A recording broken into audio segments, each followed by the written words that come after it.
Alright, hello and welcome to the eVenture family channel, and welcome from a very early morning start. We are off to a hockey showcase this morning with the twins, and we are here in our Chevy Equinox EV. So I figured this is a great opportunity. This is actually like the longest trip I think that we have taken so far in the Equinox EV, and so it's a great chance to do a couple of things that we haven't featured yet on the channel, like show off SuperCruise, talk a little bit about charging on a trip like this, and just see how the Equinox does on a bit longer of a trip. A little bit different than like our, a little bit different than our commuting trips that we've had so far.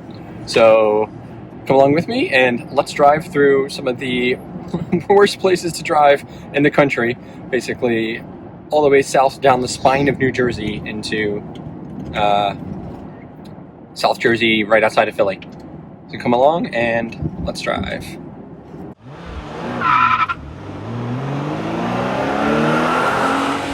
That's right. Alright, so we are between the Garden State Parkway and I-95 now, which are not among my most favorite roads to drive on. Just I think this is where Jersey drivers get their reputation from.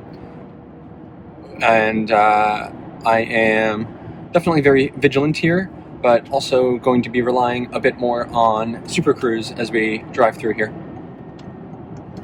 Another thing with this trip is I didn't actually think to look in advance how much we needed to charge, so I did charge the car up at least and remember that, but I left it with the default 80% limit, and it says it's only 90 miles there and back, so 180 miles round trip, which this car should be getting about 300-ish miles of range in total, according to like the efficiency that I've seen before. But it is projecting that we're going to get there with 41% left, which means we will consume 39% on the way there. Projecting that to be 39% on the way back also means we'll get back home with like 2%, which is a little concerning. So we'll probably keep an eye out and see, first off, if there's any available charging where we're going to be for this hockey tournament, or maybe at a place that we're going to be stopping on the way back home. We are going to be in Pennsauken and right near Cherry Hill, which is where Harold and Kumar go to White Castle take place. So I figured maybe this would be a good time to finally get these Jersey boys some of that famous White Castle, where we're right outside of Philly, so it'd be good cheesesteak country also. So I'll have to do some research on that while we're sitting watching hockey for about 5-6 hours. I don't know, we'll have to see. Between the games. Not between the games, maybe after. We'll see. And I don't know if there's actually any charging available down around there, so we'll see. But we do have our Tesla NACS to CCS adapter. I guess actually we only have the Lectron one with us, so we know that that one works well and can use that if we absolutely need to.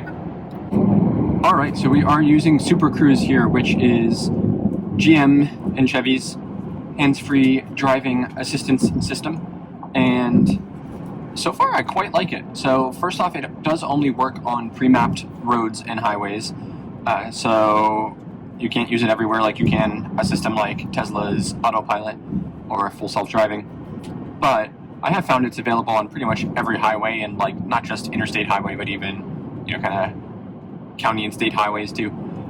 And when it's available, it is really solid. So it is completely hands-free. I actually don't even need to keep my hand on the wheel at all. I kind of just do out of force of habit. With our Rivian and before that the Tesla, always had to do that.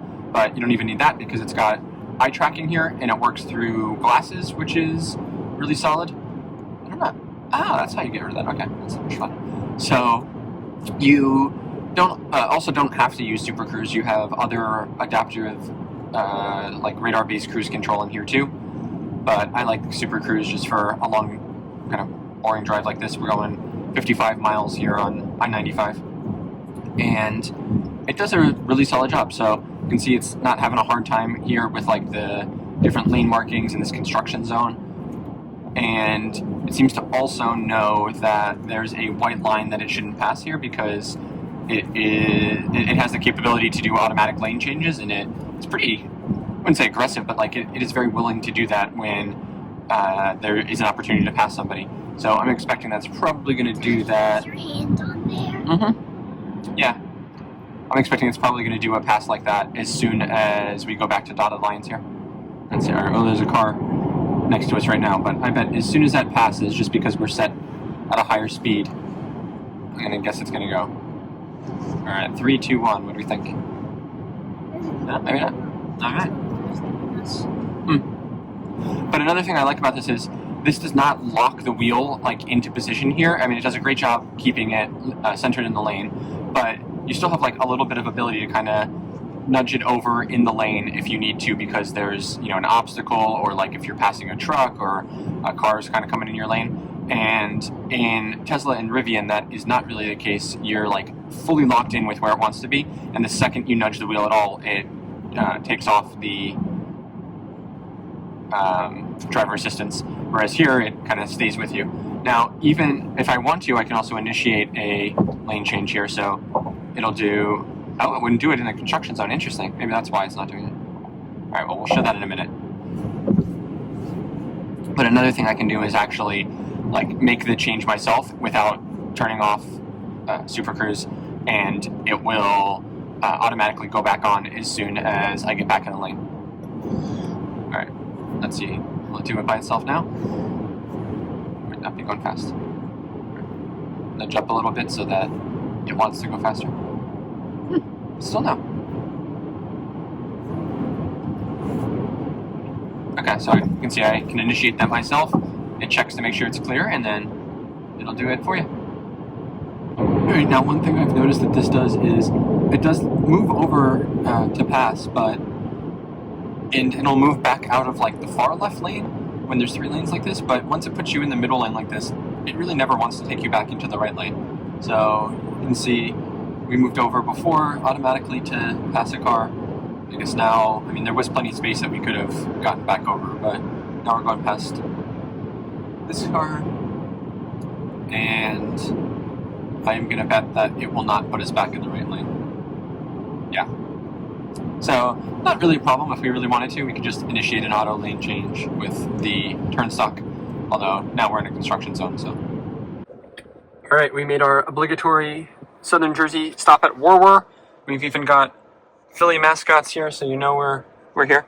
And we're pretty close by now. We are at 46% state of charge. We should get there with 45. So we did a great job on efficiency. And let's just look at what our efficiency actually is. 3.2.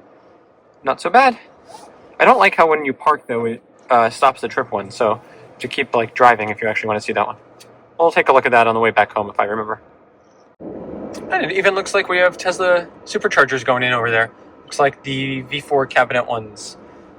Awesome. Good to see more and more charging coming along. Especially if that is the case, that'll be ones that are usable for pretty much every EV, which I'm always happy to see. All right, we just got our cheesesteaks, finished up our hockey. We're here at Rocco's Steaks. We're going to be driving back home now, and it's predicting that we're going to get home with, 18, wait, that says only an hour to get home? 18%? Something's not right. All right, let's figure that out. Ooh, that's close. Gonna get home with 0%. I don't know if that means right at 0 or if if it just doesn't go below. So that is a little sketch. We will see, yeah. All right, so we've continued on our way a bit now, and I've removed the charging stop, and it thinks that we're gonna get home with 5%. So I think we just kind of stretch it. We've been going kind of right at the speed limit to try to get a little bit better efficiency and thus more range, and it seems to be working. This has been pretty stable now, so I think we're pretty good. Plus, if we can avoid the stop, it would be better for us today. Alright, so when we're driving, apparently we can get to this energy efficiency screen. So you can see our efficiency here. 2.5 miles per kilowatt hour is pretty bad, but that is at highway speeds and everything. But I do like that you have this graph and everything, and then we can also add it over here to the driver display. Alright, we're almost back, so we're at 9% now. We're now projected to get back home with 8%, which is far better than I thought we were going to do. SuperCruise has been great. I've been using it pretty much the entire drive, and it is a very stable and confidence-inspiring system. So big fan of that. It made the drive much easier. was a lot of driving all in one day, over 3 hours. But pretty shocked, I would say, with the efficiency. Just quite bad. So here's our overall efficiency, 2.7 miles per kilowatt hour, which is really bad. That's like not very much better than we get in our Rivian R1S, which is a much heavier, larger, and less aerodynamic vehicle. So I really don't know what the deal with that is, but yikes. All right, well, I think that's going to do it for us. So that was a good first trip here in the Chevy Equinox EV. Like first road trip, I guess you could call it. Although more of a day trip, and we didn't go beyond the full range. So if I'd known, I would have charged us a little bit more. But I guess one of the things that was nice about this trip is we are starting to learn a little bit more about how efficient the Equinox is and how well it does with predicting your range and state of charge upon arrival. And so in both cases, it seems to be a little bit conservative, which is, better than the alternative. You don't want it to over predict how far you can go and then you run out. But this did okay. It just both ways we ended up getting there with like maybe 3 to almost 5% more than it said we were going to. So that is something we will definitely keep in mind for future road trips. So if you're interested in some bigger, longer road trips coming up, especially this fall and winter, I think we'll be in this quite a bit more. So make sure you are subscribed to not miss any of that. And with that, thanks so much for coming along with us. And we'll see you out there for another electric adventure soon.